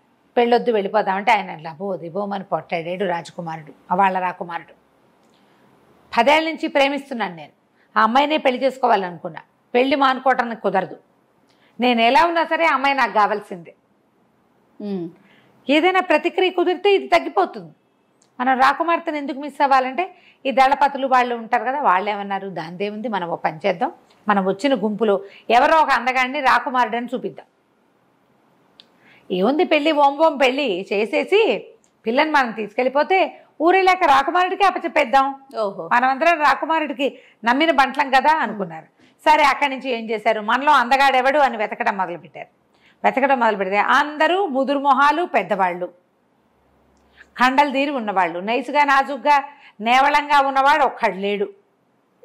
తీరా చూస్తే వాళ్ళకి ఏమనిపించింది, ఈ పళ్ళ బుట్ట పుచ్చుకున్నవాడు భలే అందంగా ఉన్నాడు, చిన్నపిల్లాడు పైగా. అరే నువ్వు మాతో రారా, ఎంచక్కా పెళ్లి చేస్తాం, నీకు డబ్బులు ఇస్తాం, నీ దారి నువ్వో, కావాలంటే 4 గుర్రాలు ఇస్తాం అని చెప్పి డబ్బులు మూటలు అవి ఇస్తా ఉన్నారు. మనవాడికి అదే కావాలి. సరే వాడిని ఏం చేశారు, రాజకుమారుడి బండిలోకి వాడిని ఎక్కించి ఓ ముసుగేసి వాళ్ళ సొంత రాజకుమారిని ఓ గుర్రం ఎక్కించారు. ఎవరైనా ఈ విచిత్ర వేషంతో చూస్తే జనాలు అడుగుతారు కదా, వాడికి ఒక ముసుగు తగిలిచ్చారు కనపడకుండా. అక్కడి నుంచి ఈ జనాలు వేసుకుని పోయి ఆ రాకుమార్తె తాలూకు ఊరు వెళ్ళిపోయారు. అక్కడ బ్రహ్మాండంగా జోరుగా పెళ్లి ఏర్పాట్లు అయిపోతున్నాయి. రాజకుమార్తె కంటికి మింటికి ఏకధారగా ఏడుస్తుంది, కానీ ఏం చేస్తారు, ఎవరు ఏం చేయలేరు. వాళ్ళకి వీళ్ళకి చెప్పింది వాడిని ఎక్కడో దింపానని, ఆ దింపింది ఎక్కడో తెలియదు. ఈ రాజు ఏం చేశాడు, ఎదురొచ్చి పెళ్లి కుమారుడిని చూశాడు. ఎంత బాగున్నాడు కుర్రాడు, ఇంత చక్కటి వాడికి ఇచ్చి పిల్లకి పెళ్లి చేస్తున్నందుకు సంతోషంగా ఉంది ఆయనకి. వాళ్ళు బోల్డని బళ్ళు గిళ్ళు బోల్డంత బంగారము ఆ పిల్లకి ఇవ్వడానికి కట్నం అన్నీ తెచ్చారు. వాళ్ళకి డబ్బులు ఉన్నాయి, పిల్లాడు బాగున్నాడు. కానీ ఈయనకి చాలా భయంగా ఉంది. కూతుర్ని గురించి తెలిసిన అప్రతిష్ట ఊరంతా తెలిసిపోయింది. రోజుల తరబడి ఎవరో కుర్రవాడు ఒకడు, అంతకుముందు ముసలాడు అనుకున్నారు, వాడేమో లాస్ట్ మినిట్లో కుర్రాడు చకచకమని ఉన్నవాడు ఒకడు, రోజు అమ్మాయితో స్పెండ్ చేశాడనే సంగతి ఊరంతా తెలుసు. ఇప్పుడు పొరపాటున వీళ్ళలో ఎవరికైనా తెలిసిపోతే ఆయనకి భయంగా ఉంది. పిల్లేమో ఓ పక్కన తెగేడుస్తుంది, అదేమో నవ్వుతుళ్ళు లేదు. అబ్బాయి రాడు, అబ్బాయి దొరకడని దాని ఏడుపు. ఇప్పుడు అప్రతిష్ట తెలిసిపోతే మనకి పరువు పోదు, ఏం చేయాలో తెలియటాలి. అయితే మంత్రి గారు ఏమన్నాడంటే, అంత కంగారు ఎందుకండి, వాళ్ళు ఉన్న 5 days ఉంటారు, మొత్తం పెళ్లి ఏర్పాట్లు 5 రోజులు, విందుల్లో ముంచి తేల్చేద్దాం వాళ్ళని, బ్యాచ్లుగా విందులు చేయించేద్దాం. మొత్తం బిజీగానే ఉంటారు వాళ్ళు, ఖాళీగా ఉండి చుట్టుపక్కల ఊరంతా తిరిగి వీళ్ళు ఏం చేస్తారు, ఒక ఊరు వచ్చామనుకో, మనం పెళ్ళిళ్ళలో స్పెండ్ చేసినా మనం మధ్యాహ్నం కలిసి అక్కడెక్కడికైనా వెళ్ళి ఆ ఊరు ఈ ఊరు చూసొస్తాం. ఊర్లో మంచి ప్లేసులు అవును అందరూ చేస్తారు. వీళ్ళకి పొద్దున మధ్యాహ్నం సాయంత్రం రాత్రి పార్టీలు ఉంటే ఎక్కడికి వెళ్తారు, తాగేసి పడుకుంటారు సగం మంది. వాళ్ళలో పెద్దగా ఆడాళ్ళు లేరు, అందరూ మగవాళ్లే ఉన్నారు. ఆడవాళ్ళు ఉంటే ఆసమా ఓసమా కబుర్లు వస్తాయి, మగవాళ్లే వచ్చారు కదా, వాళ్ళ పద్ధతో ఏమో అది. కాబట్టి ఏమనుకున్నారు, వీళ్ళకంతా విందు వినోదాల్లో తేలుద్దామని విపరీతంగా విందులు చేశారు. ఈ వచ్చిన వాళ్ళంతా వాళ్ళ సొంత రాజకుమారుణ్ణేమో ఒక గదిలో దాచిపెట్టారు, అతన్ని ఎవ్వరు చూడలేదు. మరేం చేస్తారు, వాడి కొమ్ములు గడ్డంత కష్టం కదా. ఈ కుర్రాన్నే రాజకుమారుడిగా చెలామణి చేస్తూ మొత్తానికి కథ నడిపిస్తున్నారు. 3 రోజులు అయ్యాక 4వ రోజు రాత్రి పెద్ద విందు చేశారు. రాత్రి విందు అయిందంటే తెల్లవారి దాకా 12 గంటల దాకా విందు. వీళ్ళు పడి నిద్రపోయి పొద్దున ఎండెక్కాక లేస్తారు, స్నానశాలకి వెళ్ళి వాటికెళ్ళి వీటికెళ్ళి అనేసరికి మళ్ళీ సాయంత్రం విందు వచ్చేస్తుంది. 3 రోజులు అట్లా అయింది. 4వ రోజు విందులో రాకుమార్తెను కూడా తెమ్మంటారు అనేసరికల్లా సరే కుర్రాన్ని అమ్మాయిని పక్కన కూర్చోబెట్టారు. వీడికి ముందే ఇన్స్ట్రక్షన్స్ ఉన్నాయి, అమ్మాయి వంక చూడకూడదు, అమ్మాయితో మాట్లాడకూడదు, అవన్నీ ఉన్నాయి. కాకపోతే మొహానికి ఇట్లా పరదా వేస్తారు, పువ్వుల పరదా. ఆవిడకో మేలు ముసుగేశారు, పక్కన కూర్చోబెట్టారు. వీళ్ళు ఏమనుకుంటే వాడు పళ్ళ కుర్రాడు, వాడు ఏం చేస్తాడు అని ఈ పెళ్లి వాళ్ళ ఉద్దేశం. అయితే అమ్మాయి ఏడుస్తుంది, పరదా చాటున మేలు ముసుగు చాటున ఏడుస్తుంది, ఉండి అంటోంది అనమాట. ఏడుపు తెలుస్తుంది. ఈ అబ్బాయి ఏం చేశాడు, ఇదిగో నేను వచ్చాను చూడని సరికల్లా ఆశ్చర్యపోయింది, ఏంటి ఇది తెలిసిన గొంతు వినపడుతోందని. అతను పరదా తీసి తన పువ్వుల పరదా తీసి చూపించాడు మొహం. అమ్మాయి ఆశ్చర్యపోయింది, ఎలా వచ్చావు నువ్వు అని. ఎలాగోలాగా వచ్చాను, నువ్వేం కంగారు పడకు, రాకుమారుడు నిన్ను పెళ్లి చేసుకోడు, మనకే పెళ్ళి అవుతుంది, నువ్వు బెంగ పెట్టుకోదు, నువ్వు ఒక్క పంచి రేపు పెళ్ళైపోతుంది. 5వ రోజు రాత్రి సాయంత్రం పంపేస్తారు, అమ్మాయిని విదాయి చేస్తారు. అప్పగింతలు పెట్టేటప్పుడు నా కొయ్య గుర్రం కావాలని అడుగు మీ నాన్నని. ఆయన ఏమన్నా సరే గుర్రాన్ని మాత్రం వదిలిపెట్టద్దు, ఆ గుర్రం తీసుకో, నువ్వు ఏడవబాక, మన ఇద్దరికీ పెళ్ళవుతోంది, మన ఇద్దరం మా ఇంటికి వెళ్ళిపోతామని చెప్పాడు. చెప్పేసరికల్లా సరే పిల్ల కొంచెం కులాసాగా ఉంది. మర్నాడు బాగుంది. ఇది 4వ రాత్రి విందైందా, 5వ రోజు మధ్యాహ్నం పెళ్ళయింది.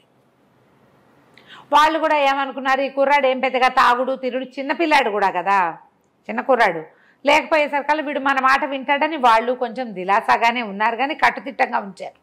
అటు ఇటు పోనివ్వకుండా, ఎవరితో మాట్లాడనివ్వకుండా. వీడు పళ్ళవాడు అనే విషయం తెలిసిపోతుందేమో అని. వీడు నిజాన్ని పళ్ళవాడు కాదు, రాకుమారుడు కదా వాడు. అక్కడి నుంచి ఆ పూట గడిచింది. సాయంకాలం పెళ్ళైపోయింది. సాయంత్రము అమ్మాయికి బిదాయి అన్నారు, అప్పగింతల కార్యక్రమం మొదలైంది. రాజు రాణి అందరూ కలిసి పిల్లని కావలించుకుని ఏడ్చారు, చుట్టుపక్కల వాళ్ళంతా ఏడ్చారు. అమ్మాయి ఏదైనా కోరుకోమ్మా అన్నాడు. అమ్మాయికి ముందే వాళ్ళ అమ్మగారు ఇచ్చిన ఆభరణాలు ఆవిడ దగ్గరే ఉన్నాయి. ఇంకా ఎవరో రాణులు వాళ్ళు ఉంటారుగా జనానాలో, వాళ్ళంతా కావలించుకుని ఏడిస్తే ఓ కోరిక కోరుకోమన్నారు. ఓ కోరిక కోరుకోమంటే ఓ నగో నాణ్యమో ఉరికి శాస్త్రాన్ని కోరుకుంటారు. నాన్న మబ్బుల సౌధంలో ఉన్న కొయ్య గుర్రం కావాలి నాన్న అనగానే రాజుగారు చంపేస్తా దొంగ మొహం దానా, ఇలాంటివి అడుగుతావా, దానివల్లే అప్రదిష్ట వచ్చింది మనకి, మళ్ళీ పాత జ్ఞాపకాలు ఎందుకు నీకు, ససేమిరా అన్నాడు. అబ్బాయి కొంచెం ఫీడ్బ్యాక్ బాగా, అంటే ఏమనాలంటే దాన్ని ఫీడ్బ్యాక్ అనకూడదు, బాగా ఏమైనా ఫీడ్ చేశాడు, అడగాల్సిందే ఎట్లాగైనా సరే అని బాగా రెడీ చేశాడు. పిల్ల భయపడలేదు. కాదు నాన్న, నా జీవితం ఎలాగో ముగిసిపోయింది, నువ్వేదో గీత ఒకటి గీసి పెట్టావు, నా బతుకు అందులోనే ఉంది, కనీసం ఆ గుర్రాన్ని చూసుకొని సంతోషిస్తాను నేను, ఓకే కాబట్టి నాకు ఆ గుర్రం కావాల్సిందే అంది. ఎంతసేపటికి ఆ అమ్మాయి సాటిస్ఫై అవ్వదు, రాజుగారు కాదంటాడు. అక్కడి నుంచి ఏమైంది, రాకుమారుడు ఏంటండి అని అడిగాడు. అడిగితే ఏముందండి ఈ పిచ్చిది, ఏదో పాత గుర్రం కావాలంటోంది అంటే, ఆ పెద్దవాళ్ళు ఉన్నారు కదా పెళ్లి పెద్దలు, దాందేముందండి, రాకుమార్తెను కాదంటాం ఎందుకు, ఇప్పుడు ఈ పిల్లని రేపొద్దున ఇంటికి తీసుకెళ్ళాక అక్కడ ఈ అందమైన కుర్రాడిని పక్క తెప్పించి ఈ కొమ్ములు గడ్డము ఉన్నవాడిని ప్రజెంట్ చేస్తే అది లబో దిబోమని ఏడుస్తుంది ఆ పిల్ల. అప్పుడు ఆ గుర్రం ఉంటే కనీసం దాని చిన్నప్పటి వస్తువు ఏదో తెచ్చి, గుర్రం బొమ్మ అంటే ఏమిటది, ఊగై గుర్రం, చల్చల్ గుర్రం అని భావించి వాళ్ళు ఇవ్వండి భలేవారు, పిల్ల అడుగుతుంటే కాదంటమేమిటి, రాకుమార్తె బెంగ పెట్టుకోదు మీ మీద, ఇచ్చేయండి అన్నారు. వాళ్ళకి తెలీదు. అక్కడి నుంచి ఈయనేం చేశాడు, వాళ్ళు ఎవర్రా అక్కడ కొయ్య గుర్రం అక్కడ పడి ఉందిగా, దాన్ని పట్టుకురండి అన్నాడు. ఆ కొయ్య గుర్రం పట్టుకొస్తే ఈ పిల్ల తన మేనాలోనే పెట్టించుకుంది. ఆ మేనాలో రాకుమార్తె ఇద్దరిని ఎక్కించారు ఊళ్ళో. అక్కడి నుంచి కట్టుదిట్ట మీద 5 రోజుల పాటు ప్రయాణం చేసి తీసుకొచ్చారు. ఎక్కడా వాడు ఆ గుర్రాన్ని ఓపెన్ చేసి కూర్చునేందుకు అవకాశం లభించల. ఊరు దగ్గరకు వచ్చేస్తే అప్పుడు అమ్మాయికి ఇంకొక ఐడియా చెప్పాడు. అమ్మాయి మనం వెళ్ళిపోవాలంటే ఒక ఐడియా వేద్దామని అక్కడి నుంచి అమ్మాయి పల్లకి దిగింది. పెళ్లి కూతురు దిగి ఆ దళవా ఈ పెద్ద ఆయన ఉన్నాడు కదా, ఆయన్ని పిలిచి ఊరు ప్రవేశం చేసినాం కదా, అత్తవారింటికి వెళ్ళేటప్పుడు మాకు ఒక పద్ధతి ఉంది, 7 పళ్ళెరాల నిండా దినారాలు తెప్పించండి, నేను విరజిమ్ముతా వాటిని, అందరూ ఏరుకుంటారు, అట్లా నేను ధనశాంతి చేసి నగర ప్రవేశం చేయాలి, ఇది మా పద్ధతి. సుల్తాన్ కదా రాజుగారు వాళ్ళంత డబ్బు గిబ్బు ఇచ్చి పంపించాడు. చాలా డబ్బులు ఇచ్చారు, పైగా నగ నాణ్యం ఏమిటో చాలా తెచ్చుకుంది అమ్మాయి, అవన్నీ మేనాలో ఉన్నాయి అని చెప్పి వీళ్ళేమనుకున్నారు, సరే బాగానే ఉంది కదా అని ఏం చేశారు, 7 పళ్ళేళ్ళ నిండా డబ్బులు తెప్పించారు ఇవి నవర్సులు. ఈ లోపల మన రాజకుమారుడు కూడా దిగి పల్లకిలించి దిగేశాడు. ఎలాగూ దింపేశారు. నగర ప్రవేశం చేస్తుంటే వీడెందుకు ఇంకా, వీడు అక్కర్లేదు కదా, వీడికో మూట ఇచ్చారు. రాజకుమార్తె హడావిడిలో ఉంటుంది. మా సొంత రాజకుమారుడితో మేము నగర ప్రవేశం చేస్తాం, అబ్బాయి నువ్వు వెళ్ళిపోరా అన్నాడు. వాడు తన మూటతో పాటు, రాకుమార్తె ఒక చిన్న మూట తెచ్చుకుంది, తన వస్తువులు, వాళ్ళ అమ్మ ఇచ్చిన ఆభరణాలు 2 మూటలు పుచ్చుకుని కొయ్యగుర్రం సంకలో పెట్టుకుని దిగేశాడు. దిగేసి ఓ పక్కన నుంచున్నాడు, గుర్రాన్ని రెడీగా పెట్టుకున్నాడు. రెడీగా పెట్టుకుని 2 మూటలు పుచ్చుకుని నుంచున్నాడు. ఈ రాజకుమార్తె ఏం చేసింది, గుప్పెళ్ళతోటి ఇట్లా దోసెలతో తీసి వెదజల్లేసింది. వెదజల్లంగానే ఇప్పుడు ఎవరు ఏరుకోవాలి? నగర ప్రవేశం అంటే ఇంకా ఊళ్ళోకి వెళ్ళాల, ఇక్కడ ఉన్న వాళ్ళు ఎవరు, ఉన్న సైనికులే ఏరుకోవాలి. ఈ అమ్మాయికి కాపలాగా ఉన్న వాళ్ళంతా కత్తులు కటార్లు శూలాలు పక్కకు పెట్టి, డబ్బులు కదా, శిరస్థానాలు తీసి పక్కకు పెట్టేసి ఒక్క ఉదుటిన నేల మీద పడి దోశలతోటి ఏరుకోవడానికి తొందరపడ్డారు. ఆ అమ్మాయి మొత్తం విరజిమ్మేసి వచ్చి కొయ్య గుర్రం పక్కన నుంచింది. మన హీరో ఎక్కాడు, ఆ అమ్మాయి వెనకాల కూర్చోగానే మీటలు తిప్పేశాడు, టక టక టక టక స్విచ్లు వేసాడు. అన్ని వెయ్యేటి రైమని గుర్రం ఎగిరిపోయింది పైకి. దానికి అలవాటు, దాని పని అది చేసేసింది. ఆ పైకి ఎగిరిపోయేసరికల్లా 1 నిమిషంలో వీళ్ళు చూసుకున్నారు, రాజకుమార్తె ఏది లేదు. పైకి చూసేసరికి ఏదో గుయ్యి మోత వినపడింది, గాలిని కోస్తున్న శబ్దం. తీరా చూస్తే పైన ఏదో కనపడుతుంది, బట్టలు కనపడుతున్నాయి. వాళ్ళిద్దరు దగదగలాడే బట్టలు ఉన్నాయి కదా, ఆ 2 బట్టలు ఎగురుతూ కనపడుతున్నాయి. పైకి వెళ్ళిపోయారు. ఇంకేముంది, లబో దిబోమన్నారు. వీళ్ళ రాకుమారుడు అలాగే ఉండిపోయాడు పాపం. అయితే ఇందులో ఒకటి ఉంది కిటుకు. ఆ మేనాలో వాడు పళ్ళ బుట్ట వదిలిపెట్టాడు. ఆ ఎండిపోయిన పళ్ళు చూసేసరికల్లా వాళ్ళకు ఒక ఆలోచన వచ్చి ఆ పళ్ళు తినిపించి రాకుమారిని మెల్లిగా మామూలుగా చేసుకున్నారు. సంతోషం. ఆ పళ్ళు అలాగే ఉన్నాయి ఆ మేనాలో, వీళ్ళు ముట్టుకోవాలి. ఊరెళ్ళాక తెలిసిందనమాట వాళ్ళకి. ఆ పళ్ళు చూసి వీడు ఎలాగో వదిలిపెట్టాడని వాళ్ళు సర్దుకున్నారు. ఈ లోపల ఏమైంది, వీళ్ళిద్దరూ ఎగిరిపోయారు కదా. వాడు ఆకాశ మార్గంలో చూసుకుంటూ మెల్లిమెల్లిగా మీటల కిందకి పైకి నొక్కుతూ తన రాజ్యం తూర్పు వైపుకుంది. ఆ మాత్రం తెలివింది వాడికి. తన రాజ్యానికి వెళ్ళిపోయాడు. వారాలు గడిచిపోయినాయి. ఎన్ని రోజులు అయిపోయినాయి. ఆ మొదటి రోజు రాత్రి తిరిగి రాకపోయేసరికి, అలా రాకుమారుడు రాకపోయేసరికి వడ్రంగిని జైల్లో పెట్టించారు. వాడు ఏదో చేసేసాడు, పిల్లాడు అన్యాయం అయిపోయాడని ఇంటిల్లిపాది ఏడుస్తున్నారు రాజుగారి కుటుంబం అంతా. ఎప్పుడైతే ఈ రాకుమారుడి అందగత్తైన పిల్లతోటి గుర్రంతో సహా దిగాడో మొత్తం కథ అంతా చెప్పాడు. ఇట్లా ఇట్లా చేసాము, ఇది జరిగిందని. కుమారుడు చేసిన వీరోచిత కార్యాలన్నీ విని సంతోషించి సరే ఆ వడ్రంగిని విడుదల చేసి అతనికి కొయ్యగుర్రం మాత్రం వీళ్ళే ఉంచుకున్నారు. కానీ అతనికి చక్కగా బహుమతులు ఇచ్చి, ఆ మొదట శాపం చేశాడు కదా కమ్మరి, అతనికి ఒక వీధి అంతా అతనికి రాసిచ్చి వీధి పెద్దం చేశారు. వీడికి ఒక ఊరు రాసిచ్చి వీడిని ఊరు పెద్దం చేశారు. నీ వల్ల మనకు అంత అందమైన రాకుమార్తె కూడా వచ్చిందని చెప్పి సంతోషించారు. కొయ్యగుర్రం కథ కంచికి మనం ఇంటికి. భలే ఉంది రమ్మగారు. నమస్తే అండి. నమస్తే జయ.